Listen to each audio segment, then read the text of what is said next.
Président Dadis, mes respects. Je ne voulais pas m'adresser à vous de cette façon-là. Mais l'actualité m'oblige à m'adresser à vous. Ce n'est pas la première fois que je m'adresse à vous.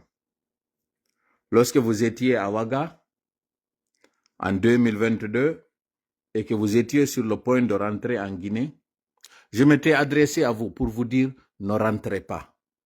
Si vous rentrez, ce qui vous attend ne vous plaira pas. Mais à un moment donné, j'ai dit, venez, faites face à la justice, prouvez votre innocence. Vous avez entendu cette partie, vous êtes rentré. Mais à la barre, il y a un autre message aussi que je vous ai donné. Celle de garder votre sang-froid. C'est lui de garder votre sang-froid, parce que c'est un message. Aujourd'hui, vous avez entendu ce que votre ami d'hier, votre frère, avec lequel vous vous asseyez sur le même fauteuil. À chaque fois que vous faisiez une sortie, vous citiez toujours votre ami Sekouba Konaté. Moi et mon ami Sekouba Konaté. Moi et mon frère Sekouba Konaté. C'était devenu un refrain. À tel point qu'on se posait des questions si vous étiez le véritable président de la transition à l'époque. Puis est arrivé ce qui est arrivé. On a attenté à votre vie. Vous vous êtes retrouvé à Ouaga. Puis il y a eu ce qu'il y a eu. Le message que je veux vous faire passer, c'est de vous dire que à chaque fois on va vous utiliser. En 2008, tout le monde savait que le prochain président à gérer la Guinée allait avoir de grosses difficultés. Tout le monde voulait le pouvoir, toutes les ethnies confondues. Mais il fallait prendre l'agneau de sacrifice.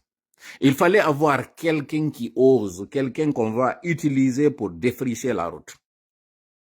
Après 25 ans de règne d'un civil, qui est Sékou Touré, de l'ethnie Mandeng, après ce qui s'est passé en 85, avec le coup d'état manqué de Diarra, et les 24 ans de règne d'un pouvoir civilo-militaire, qui est celui de Lansana Conté, ici de l'ethnie Soussou, et la phrase Wong Fatara, on savait très bien que le pouvoir ne pouvait pas quitter des mains des Soussou pour revenir encore des mains des Malinké directement.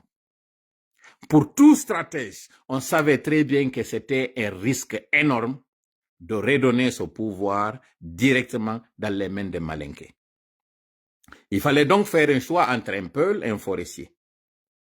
Et pour ceux qui savaient le rôle joué par les militaires peuls pour faire échouer le coup d'état de Diarra, on se disait que si toutefois le pouvoir tombait dans les mains d'un peul, ça n'était fini pour les Malinké. En tout cas, je vous parle de ce que j'ai comme confidence de la part d'un ancien militaire issu de l'ethnie de Mandeng qui m'a expliqué ce à quoi vous avez été confronté et le piège dans lequel vous êtes tombé. Écoutez très bien, président Dadis. Vous avez été l'agneau de sacrifice. Après moult réflexions, il a été convenu qu'il fallait trouver quelqu'un de malléable, quelqu'un de manipulable, quelqu'un de peu astucieux de l'ethnie des forestiers, à qui on peut confier le pouvoir, mais pouvoir le téléguider, soit à distance, soit à côté. C'était la condition sine qua non pour pouvoir faire de lui ce canal de transition pour que le pouvoir retombe encore dans l'escarcelle du Mandeng. Malheureusement, vous avez été cette personne-là sur qui ce choix est tombé. Mais on savait que vous aviez une certaine intégrité, vous aviez une certaine popularité avec votre passage au niveau des hydrocarbures. On savait que les jeunes portaient confiance en vous parce que vous étiez quelqu'un qui disait ce qu'il pensait et qui pensait ce qu'il disait. Vous étiez quelqu'un qui ne cachait pas ses sentiments. Ça a été votre atout, mais ça a été en même temps votre faiblesse. Il fallait donc faire en sorte qu'il y ait auprès de vous quelqu'un qui puisse toujours faire en sorte que vous ne débordiez pas. C'est en ce moment qu'ils ont pris Toumba, qu'ils l'ont mis sous leurs aisselles, et Toumba est devenu cette ombre qui vous accompagnait partout, qui rendait compte et qui était en réalité celui-là qui devait se charger d'appuyer le bouton si toutefois vous étiez sur le point de faire basculer le plan. Si vous n'étiez pas au courant, alors je vous le dis, président Dadis. Vous êtes revenu sur certaines choses, les pactes, les ententes entre vous et Toumba. Mais il y a un détail qui vous a échappé. Lorsqu'il y a eu ce procès, vous-même vous avez constaté, malgré l'implication de votre ami, qui a pris les destinées de la Guinée lorsqu'on vous a touché, ce dernier n'a pas dit des choses compromettantes sur quelqu'un qui avait une implication égale, sinon supérieure à la vôtre, sur ce qui s'est passé le 28 septembre. Ce détail, il ne vous dit absolument rien. À la barre, il a dit que quand il est sorti, il s'est retrouvé du côté de la Gambie. Il a tourné tout un film pour dire qu'il avait utilisé ses pieds. Ça, c'est la version qu'on a dit de vous dire. Quand on a attenté à votre vie, Toumba Diakité s'est retrouvé dans l'ambassade de la France. C'est la France qui a organisé sa fuite sans qu'il ne passe par la voie que lui, il vous a décrite. Ce n'était pas vrai. C'est comme aussi l'évasion spectaculaire du 4 novembre. Les évadés ne se sont pas retrouvés en forêt. C'est ce qu'on est en train de dire. Ils se sont retrouvés d'abord dans un pays voisin, avant de cheminer de ce pays voisin pour se retrouver du côté du Libéria. Voilà l'histoire. Voilà la vraie version. Ceux-là qui ont fait en sorte que Toumba vous tape, espérez qu'en vous tapant, vous n'alliez pas survivre. C'est ce qui a fait échouer le plan. Voilà pourquoi il fallait que ce dernier soit exfiltré, comme ils ont fait avec le président malgache, pour qu'il se retrouve du côté du Sénégal. Mais ça, c'est un secret qu'il fallait préserver. C'était la condition pour que justement le procès se passe sans que ni lui, ni Sekouba Konaté ne soient cités ou ne soient condamnés à la barre. Sekouba Konaté a touché un pan de ce secret en disant que quand il s'est retrouvé avec la commission rogatoire à Paris, quand ils l'ont vu, ils lui ont dit « Toi, tu n'as rien à craindre, tu n'es impliqué à rien ». Depuis quand c'est cette commission rogatoire qui doit donner sa décision finale par rapport à un compte-rendu? Ce qui revenait à cette commission, c'était d'entendre la déposition, la version du général Konaté, la retourner au juge qui se trouvait en Guinée. Il lui revenait à lui de dire c'est quoi sa décision, c'est quoi l'application de la loi par rapport à l'implication du général Konaté. Ces révélations, nous vous les faisons parce qu'elles viennent fraîchement de l'armée qui savait le déroulé de cette mission, qui savait le niveau d'implication à l'époque de l'ambassade de France sur l'attentat contre votre personne. Mais parce qu'ils ont pris un engagement qu'ils feront en sorte que ni Konaté ni Diakité ne soient condamnés, voilà pourquoi ils ont fait en sorte que ces deux, aucun des deux ne parle du mauvais de l'autre parce qu'ils sont des complices. Sur le plan de la loi, ils ont la responsabilité partagée. Président Dadis, quand on vous dit qu'on vous a utilisé, que vous avez été l'agneau de sacrifice, on vous avait promis de rentrer en Guinée. Vous ne saviez pas que c'était la prison ferme qui vous attendait. Vous pensiez que vous allez avoir un certain allègement, un certain traitement, un aménagement. Finalement, qu'est-ce qui s'est passé? Malgré votre rang d'ancien président, vous êtes retrouvé au même endroit, dans les mêmes cellules que des vulgaires criminels. Cela ne vous a pas fait quelque chose? Malgré votre coup de gueule votre cri de cœur, votre expression de déception. Est-ce que cela a empêché à ce qu'on vous condamne? Aujourd'hui, on vient jouer aux pompiers. On vous fait croire qu'on vous a fait grâce. Voilà encore un autre piège qu'on vous a fait. Mais il y a encore un autre détail que j'avais oublié. L'évasion du 4 novembre. Vous étiez en train d'humer l'air de la liberté lorsque quelqu'un vous a dissuadé. Mais ça ne vous a pas tiqué que lorsqu'elle est venue dans cette prison, il était question que Toumba aussi sorte. Pourquoi, à votre avis, Toumba n'a pas accepté de suivre le groupe pour se retrouver lui aussi dehors? S'il savait qu'il était véritablement un prisonnier et qu'il n'était pas en attente du prochain projet, de la prochaine mission, du prochain plan qu'ils doivent exécuter, c'est-à-dire que lui, qu'il sorte de prison, qu'il se lance en politique et qu'il devienne lui aussi politicien parce que c'est ce qu'il a toujours été, Toumba Diakité.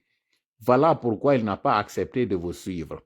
Voilà pourquoi vous aussi, à mi-chemin, vous avez préféré appeler et donner votre position pour que finalement cet appel soit à la base de l'échec de cette mission, qui était pourtant une mission noble, cette mission qui allait vous éviter cette prison qui vous attend. Parlons justement de prison.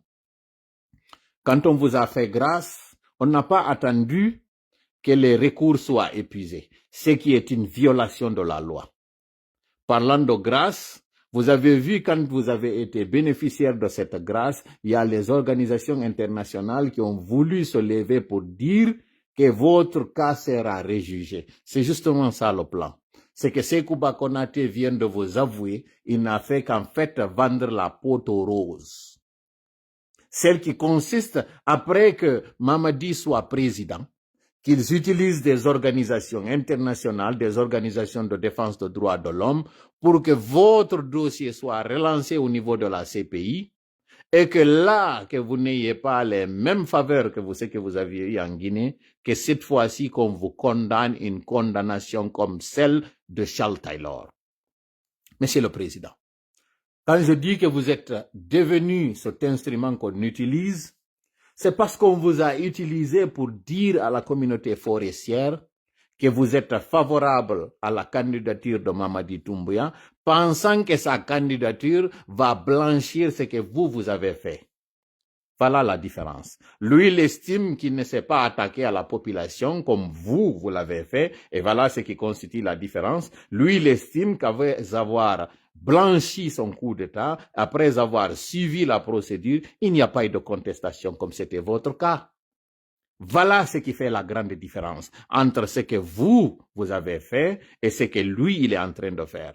Président Dadis, j'ose espérer que vous allez comprendre que vous êtes toujours dans cette machine qui veut vous broyer.